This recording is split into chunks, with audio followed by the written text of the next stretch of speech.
Assalamualaikum warahmatullahi wabarakatuh, sahabat sekalian. Jadi pada pagi hari ini kita silaturahim dengan takmir Masjid Al-Mubarakah Pak Aman Yamin SH. Beliau sebelumnya adalah panitera di Pengadilan Tinggi Bengkulu. Jadi tema kita pada pagi hari ini tentang perceraian. Mengapa kita masuk tema perceraian? Karena akhir-akhir ini banyak sekali terjadi perceraian di kota Bengkulu ini.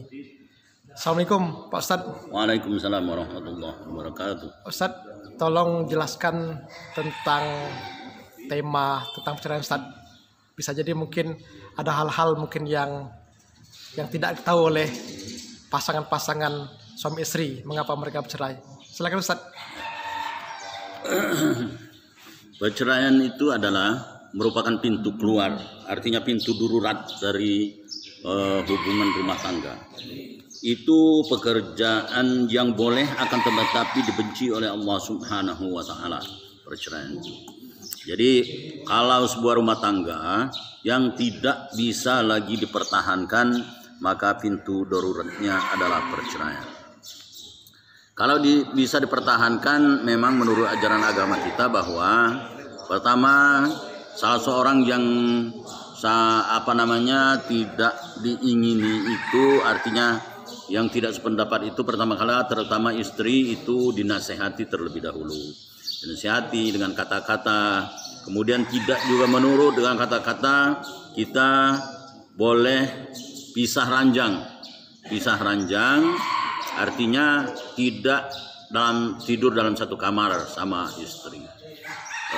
Kemudian sudah kita tempuh jalan itu tidak juga nurut kata-kata suami, maka jalan keluarnya adalah perceraian. Perceraian itu sah, itu talak itu dari suami. 100 kali istri mengatakan minta dicerai, itu tidak jatuh talaknya. Akan tapi sekali saja suami mengatakan engkau aku cerai, maka jatuhlah talaknya. Nah, oleh sebab itu bagi pasangan suami istri hendaklah pelihara rumah tangga itu dengan sebaik-baiknya jangan sampai terjadi perceraian.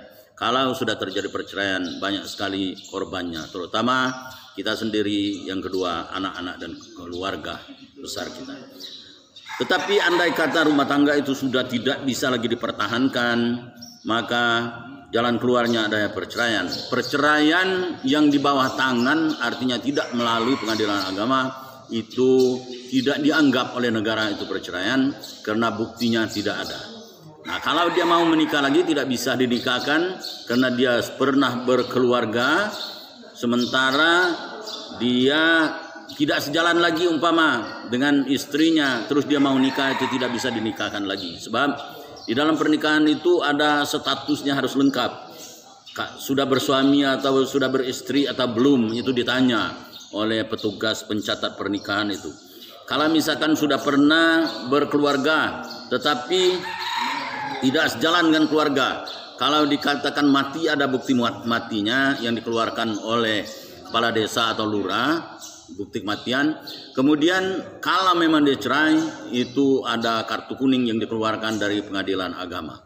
Kalau semuanya itu tidak ada, nanti dia mengaku bujangan atau dia mengaku gadis, itu pemalsuan identitas.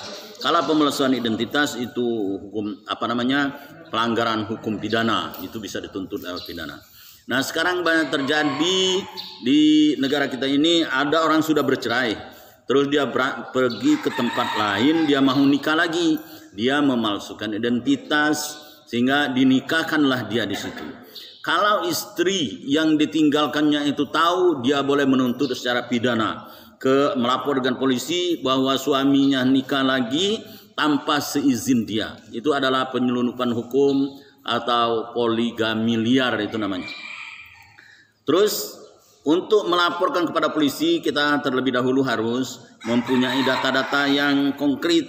Misalkan kalau suami itu nikah lagi, nikah dengan siapa, yang menikahkan siapa, bukti dia nikah itu harus ada, baru kita bisa melaporkan. Sebab tanpa bukti semuanya itu, polisi tidak mau memprosesnya. Nah, akibatnya kita juga yang salah. Nah, oleh sebab itu berhati-hatilah. Memang wajar kalau suami istri itu sesekali ada hal-hal yang kurang sejalan dengan pasangannya. Sebab kita itu dengan istri itu termasuk orang lain. Demikian juga istri dengan suami itu hal-hal yang tidak disenangi itu jelas akan terjadi. Akan tetapi kalau kita saling pengertian, saling berusaha untuk menjaga keutuhan rumah tangga, maka kita saling mengalah. Artinya kalau ada tidak sesuai istri kita berbuat seperti ini, pertama kali kita sampaikan bahwa kita tidak sesuai dengan perlakuannya itu. Demikian juga istri tidak sesuai dengan suami, umpama suami jarang pakai baju, pakai celana pendek saja di rumah, tapi bagi istri hal itu adalah risih yang tidak mengenakan, tidak menyenangkan bagi dia, sampaikan saja. Kalau semuanya itu mengalah, misalkan hal-hal yang tidak disenangi oleh pasangannya, insya Allah rumah tangga itu akan utuh. Kemudian bagaimana kalau nikah siri? Nikah siri itu artinya nikah secara diam-diam tidak tercatat oleh negara. Jadi nanti andai kata terjadi rumah tangga itu tidak utuh, terus dia mau cerai, tidak bisa melihat pengadilan agama. Karena nikahnya nikah siri, dia cerai juga secara siri juga.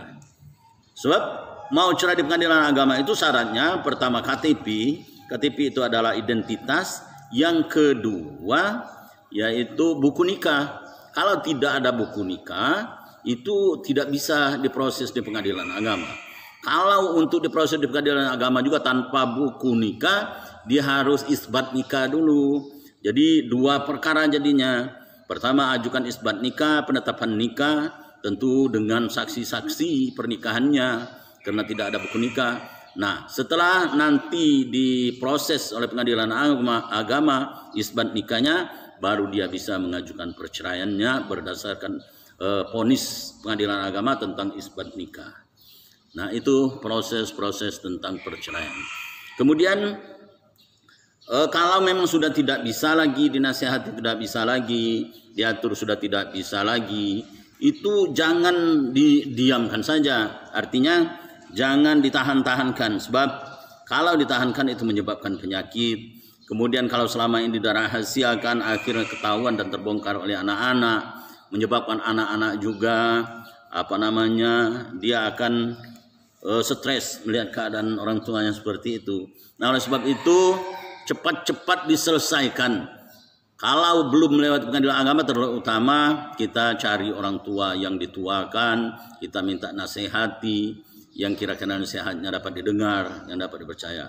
Setelah menempuh jalan-jalan seperti itu, tidak juga baru bisa ke pengadilan agama. Nah, sekarang prosesnya di pengadilan agama. Bagaimana masalah harta gonogini yang sudah didapat selama pernikahan, itu nanti bisa diselesaikan di pengadilan agama. Dengan catatan pertama, kita mencari hakam, mencari keluarga, kira-kira siapa yang bisa menyelesaikan tentang harta bersama ini. Kalau sudah dimusyawarahkan dengan keluarga tidak juga bisa diselesaikan, maka dia bisa dituntut melalui pengadilan agama dengan tuntutan harta bersama. Itu bisa diselesaikan oleh pengadilan agama. Baik Ustaz, mau tanya satu lagi.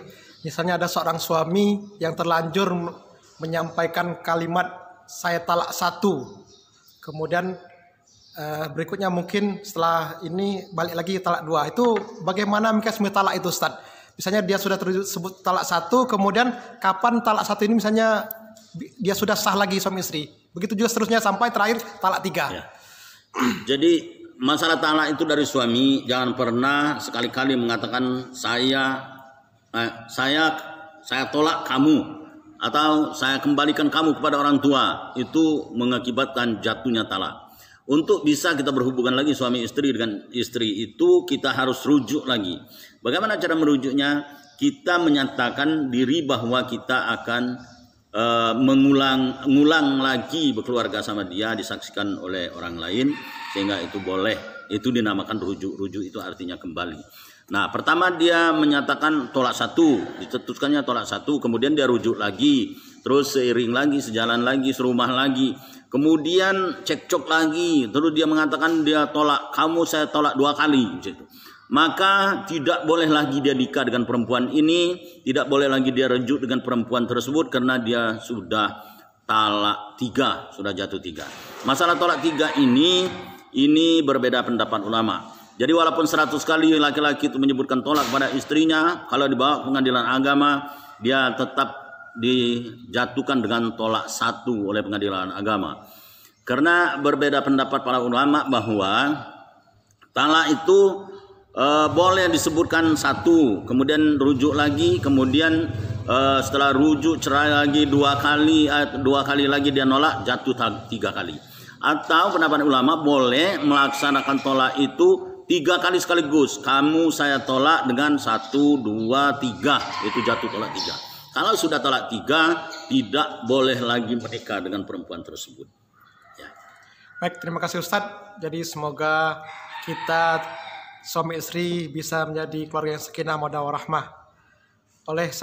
Baik sahabat sekalian, mungkin demikian pada pagi hari ini tema kita. Kita bertemu lagi di lain waktu dengan tema yang berbeda. Demikian, Assalamualaikum warahmatullahi wabarakatuh. Waalaikumsalam.